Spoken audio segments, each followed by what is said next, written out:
Hello, it's Burgess Taylor, and it's Writer's Day.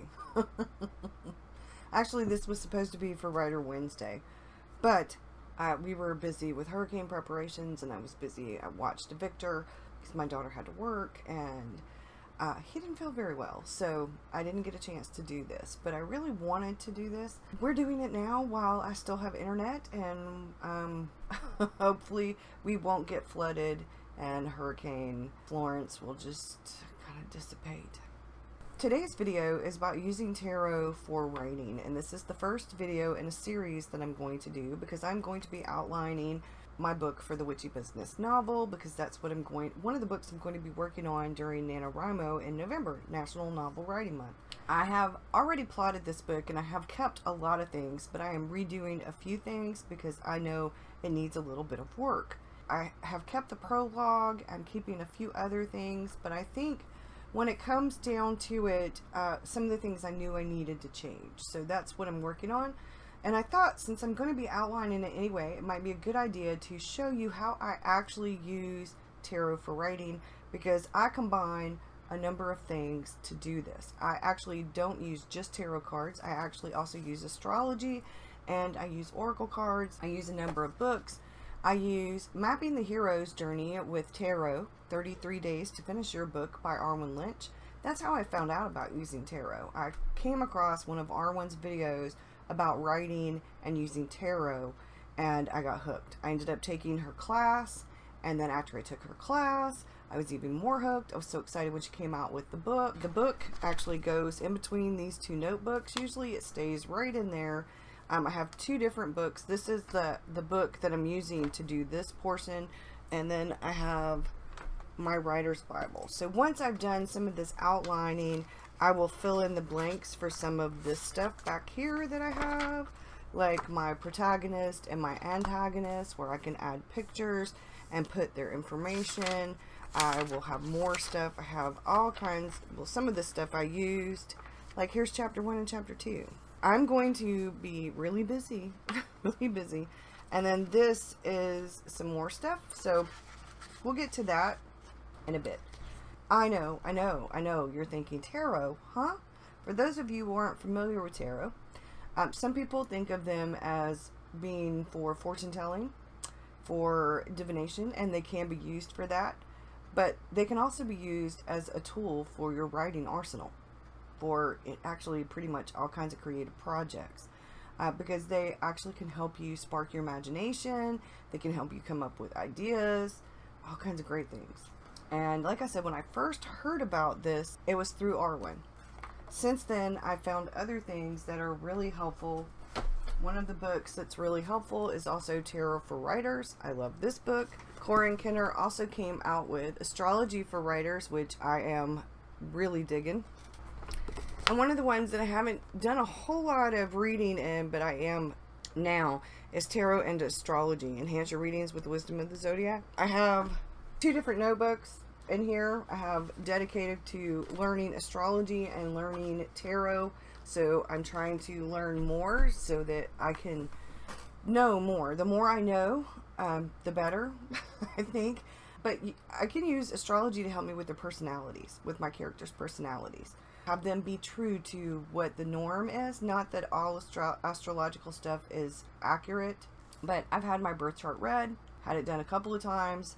If you actually go by your birth chart, they're pretty close to being on the money, like seriously on the money. So anyway, I like using this. It helps spark my imagination. And one of the things that I can do with tarot is I can use tarot to brainstorm. I wrote down some things. Tarot can give you a place to start, a way to brainstorm ideas, to flesh out characters, details, a way to use your imagination for things like setting, to open the door to better plot, better plot points, to better character arcs and character development, to have fun. It's fun. I like using the images, the images are very visual, and it helps spark my imagination. I have this schedule for the series, like this will change, but I'm hoping to do the next video in this series. Let me move this so you can actually see it. The next video in this series will be next Wednesday. I'm going to try to do them on Wednesday. To get started, all you really need to do is invest in a tarot deck. preferably one that uses Rider-Waite, that's structured through Rider-Waite symbolism. I'm going to show you how different some of the decks I have for the same card, how they look very different. And I have done this right here where you have the different things. I am using the Hero's Journey and Tarot to do this. And what I've done, let me find the page. So this is the graph of the Hero's Journey, and we have the 3-act structure in it. It's just different than this 3-act structure. They're a little bit different. I think Hero's Journey is more character oriented, where this is more plot oriented, and I combine them so that I have at least a decent plot, you know, and when I'm trying to start this, because I'm more of a character driven writer, but I want to have good plot. So I try to combine the tarot along with using the Hero's Journey, and then I also try to pay attention to the other kind of 3-act structure. What I've done is, in order to prepare for NaNoWriMo, is I've started a little early, and I have this. Oh, please don't. Okay, now hopefully it won't do the autofocus thing. Alright, so what we're going to do right here is I have used the very first spread that Arwen has in her book. It's called the Court Character Spread, and you ask yourself these 5 questions, and I pulled the cards from the 5 questions, and I have answered those, and I've taken my little tarot stickers and put them right here. When I pulled those, I actually looked at the card and got what I thought from the card, and I look at the different cards. I pulled that card from 4 decks that I have, and I'm going to show you how that works right here. This, when you look at the Hermit,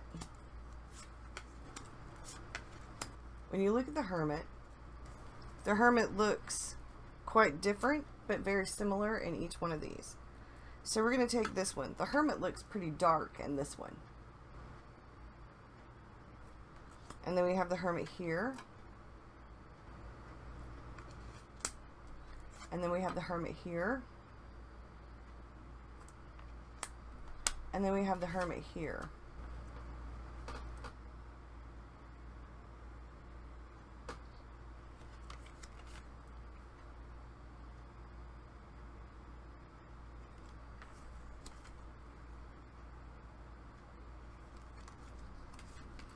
So I look at all of the cards and I think to myself, okay, what is this telling me? Well, one, in each one of these, solitude is personified. The image that I get is definitely solitude. Not that I get that he's antisocial, but more like he's a loner. It's not that he can't socialize, but if you want to socialize with, you're going to have to come to him. This one, it looks like the Tree of Life, the Tree of Wisdom. This one is a library. He's got the light, the candle, and he's looking for a book. He's got a book in his hand, but he's looking for something else, and he's intensely looking. And then he's got a little mouse. He likes the quiet. The lantern is guiding him. He's on looking for something or on a journey, but this is very solitary in the background. This one looks like he's sort of juggling light. There's this symbolism and stuff written in this tree that I know means something, but I don't know what it means, but it means something. Then this one, so I'm thinking a teacher, a guide. This one makes me think a guide. This one too makes me think of a guide. This one makes me think of a teacher. And this one feels weird to me, like he's had a past and now he is on the path of this solitary path, but he's headed in a new direction, and he's trying to kind of balance where he's been or where she's been and where they are now, that they've got to do a little bit better job.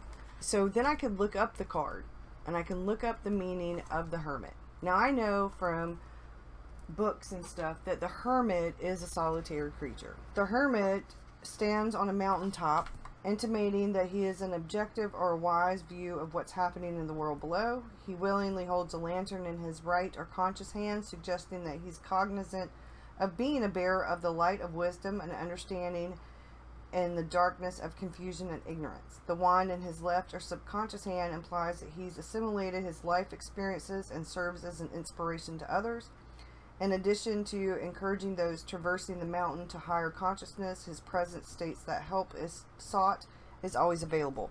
The more I think about this, this is the balancing of the right brain and the left brain, the balancing of logic and magic, maybe, of right and wrong, this is a balancing act. So this card is actually the card for my mentor, the character that is the mentor, and he is going to be a guide. He's going to be teaching my main character, my hero, and he is going to be a guiding light for her, but he's going to have to teach her how to balance some things, and he's going to be learning some of that himself.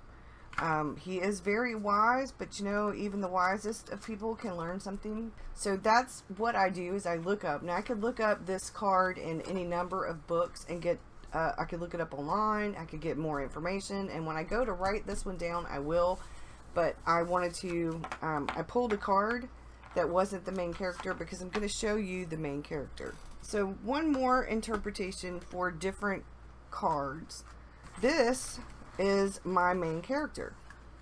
And this deck, let me move this because this card's bigger. So, and this deck, which is Corin Kenner's deck, the Wizard, called a Page of Cups. And this one, which is the very first tarot deck I have, which is called Enchanted Tarot, it's called the Princess of Hearts. Oh, that's the Page of Wands. This is not the right one. Where's the Page of... This is the Page of Cups. It's called the Knave of Chalices here. It's called the Princess of Hearts here. It's called the Page of Cups here. And it's called the Page of Cups here. And if you look at these, this is the Page of Cups. And this is the Page of Cups. They couldn't be more different. This one looks like they have all these things being thrown at her. A scroll, hands, a hand coming from the sky. That looks like a prophet or a teacher, or then there's a cup and more scrolls and the clouds. There's all these things coming at her. And then in this one, we have the Page of Cups. And she's sitting on a rock, looks like a mermaid. She's got a cup. She's offering the bird water.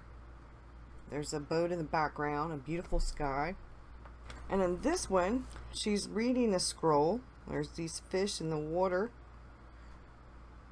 This one looks very different. And then this one looks very different. But in each one of them, she has the cup. There's a scroll. I don't see a scroll in this one.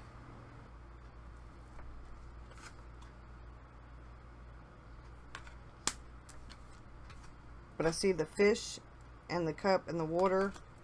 The fish are right here. The birds, and it looks like there might be fish in the water there. There's no fish here. And there's no water here, but the cup is there.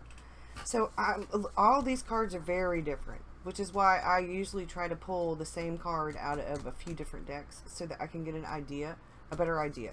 And then I will pull the cards and I will look up the cards and what they mean. I did that here.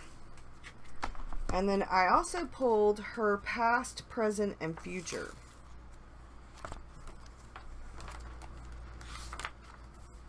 I answered these questions, like I said, and and these are the ones from Arwen's book, the very first part. And then I got here to my main character and I put the cards. And the cards that I pulled for her, other than the Page of Cups, was the Eight of Pentacles, the Alchemist, which is also Temperance, and then the Empress. So this would be past, present, future. Okay, so I put the stickers here, and these stickers are the Rider-Waite ones, so they're going to look more like, they're going to match what these cards are. But I look up the meaning in the different books that I have that go with the different tarot decks so I can read that too. But normally the first thing I do is look at the card and get what I get from them, which is why I pull the different cards so that I can get the different images, so I can kind of get my feelings wrapped around what it means, because the images are quite different. They usually have some of the same symbolism in them, though. So for the Page of Cups, the Page of Cups is, I know it's a messenger card. And if you look here, that looks like a messenger. But to me, the fish is the one giving the message. She's receiving the message.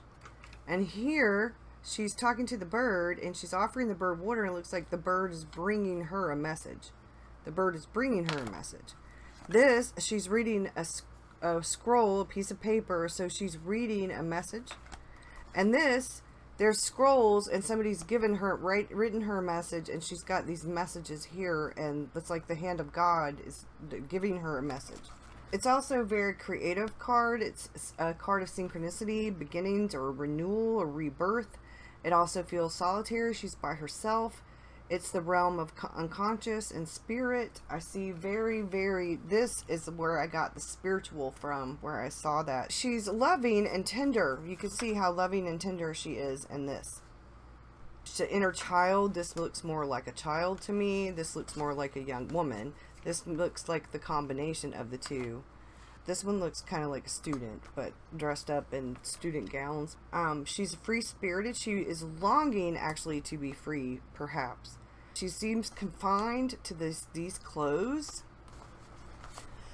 But here, not. Her magic longs to be free. She's an old soul. And one of the books says, like, the heart of a poet. They also, like, still waters run deep kind of thing. She's a student of magic. But she's going to have to relearn the rules, because she has not been practicing magic. My character has not. She's a romantic. She's kind. She's tenderhearted. She's very dreamy. She's got an emotional lesson to learn. She's gotten this message.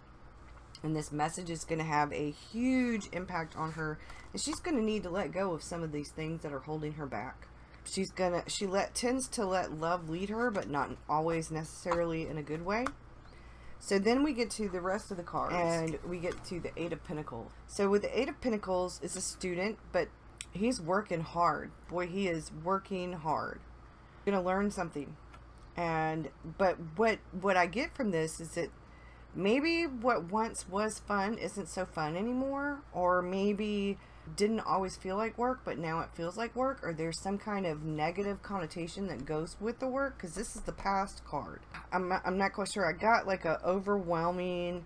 I pulled the other cards from the decks, and what I got was that she overwhelmed with the magical stuff, with the supernatural. When her parents died, I've done a lot of work on her, so this made sense to me, because when her parents died, her grandparents started raising her. She quit magic. She went mundane.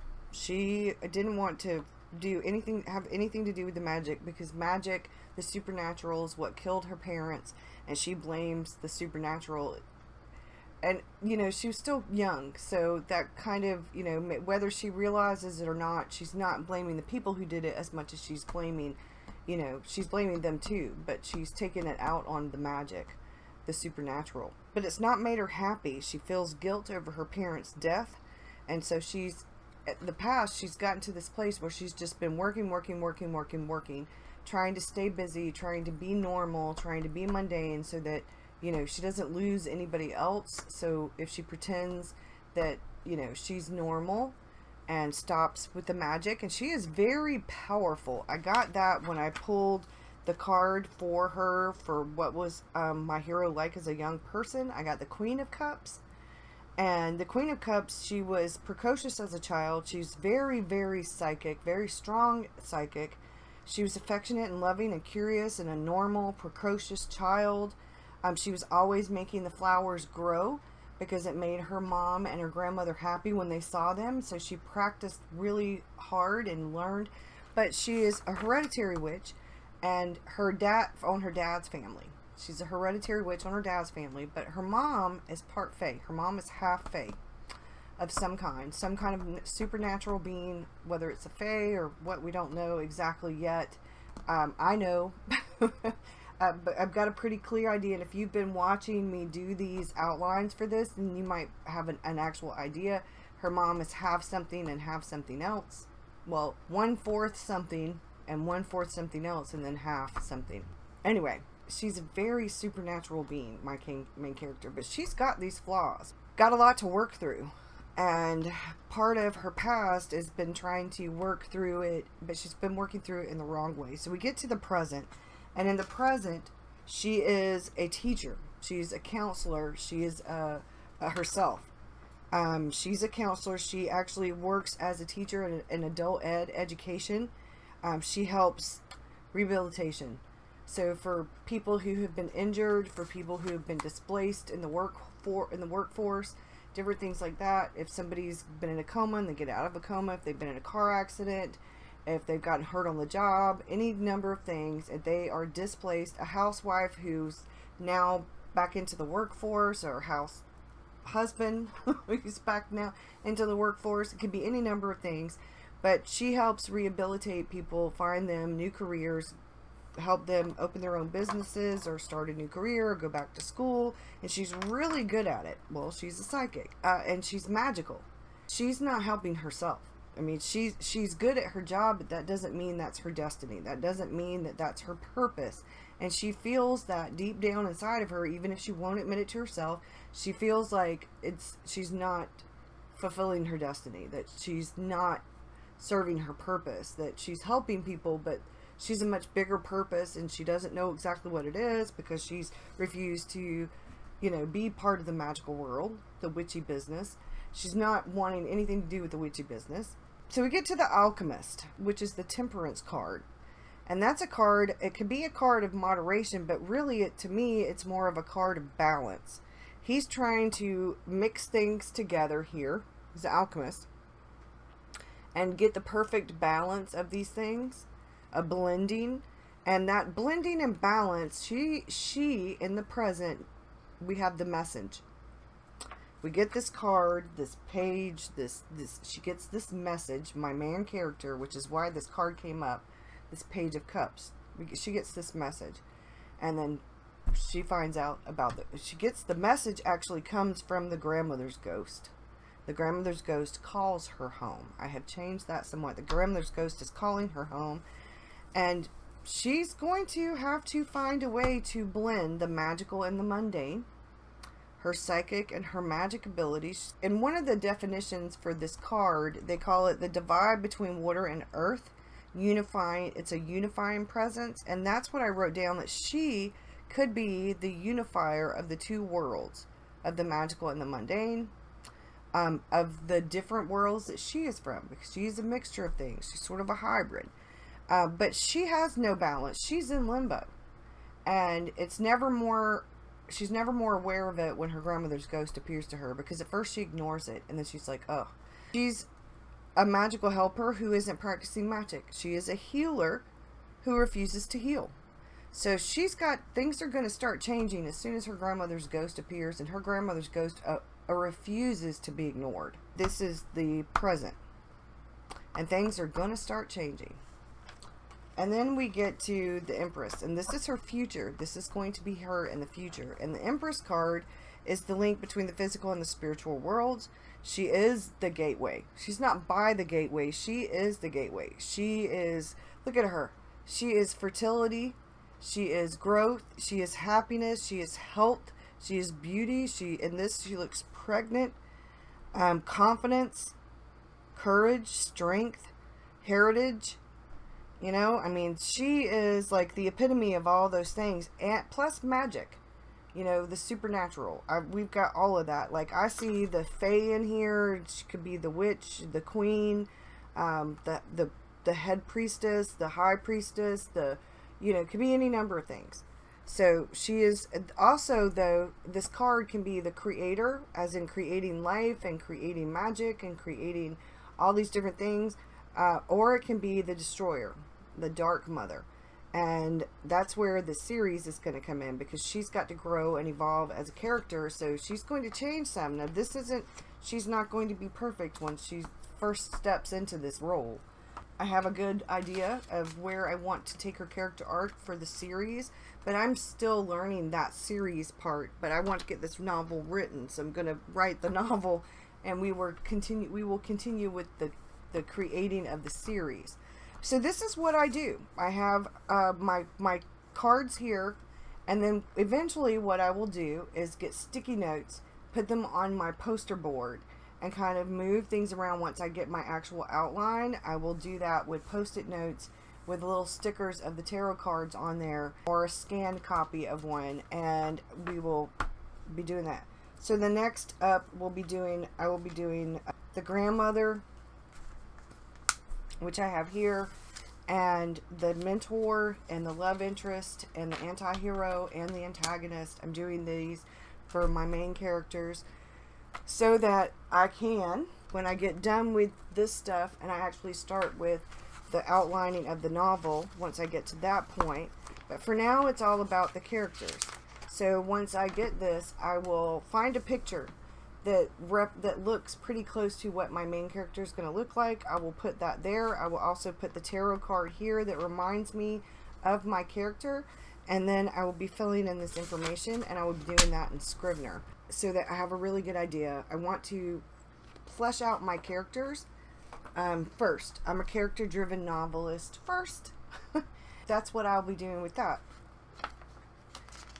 What I do sometimes whenever I am feeling a bit out of sorts, whenever I'm not quite sure of what I want to do, I will pull an oracle card. Sometimes I'll pull an oracle card, like oracle cards are really good to pull a theme.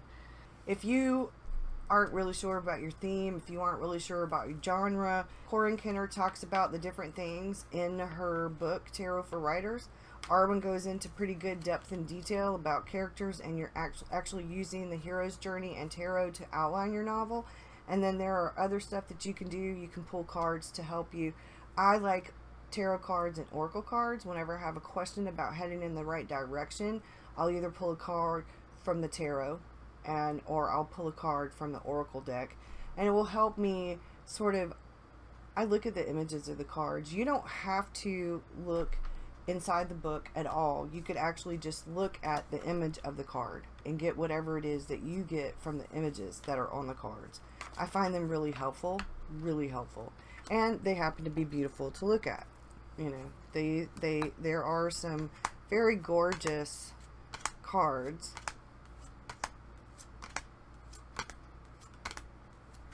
You know,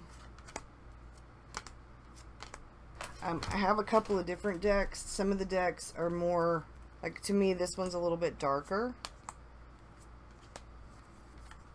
the images. This is called the English Magic Tarot.